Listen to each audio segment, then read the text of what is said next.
Arestado ang isang lalaki sa Camarines Sur dahil umano sa sextortion. Sa Zamboanga City naman, nagrambulan ng ilang security guard at tricycle driver sa labas ng isang mall. Narito ang unang balita.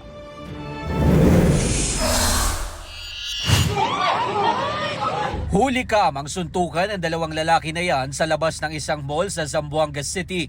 Pilit silang inaawat ng ilang naroon. Maya-maya, isang lalaki ang naglabas ng bolo para manakot. Sinuntok niya rin ang isang security guard. Ipinasa niya ang bolo sa isang lalaki na naipit sa suntukan. Ayon sa pulisya, mga gwardiya at tricycle driver ang mga nasangkot sa gulo.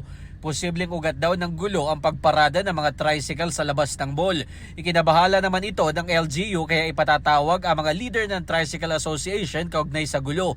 Wala pang pahayag ang mga sangkot na tricycle driver, gwardiya at pati na ang mall kaugnay nito. Walang kawala sa mga otoridad ang lalaking yan sa Naga City, Camarines Sur. Inaresto siya dahil sa reklamong sextortion ng isang babae. Pinipilit daw ng suspect na makipagtalik sa babae kapalit ng pagbura ng mga pribadong video ng babae. Sinampahan na ang suspect ng reklamong paglabag sa Safe Spaces Act, Anti-Violence Against Women and Their Children Act of 2004 at grave threat. Tumanggi magbigay ng komento ang suspect. Sugatan ng isang pulis sa Lipa, Batangas matapos aksidenteng makalabit ang baril na nasa kanyang sling bag.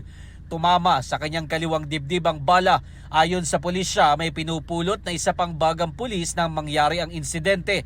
Posible raw na may sumabit na gamit sa loob ng bag na naging dahilan kaya nakalabit ang gatilyo ng baril. Nagpapagaling na ang pulis. Ito ang unang balita, Jomer Apresto para sa GMA Integrated News. Walang karapatan.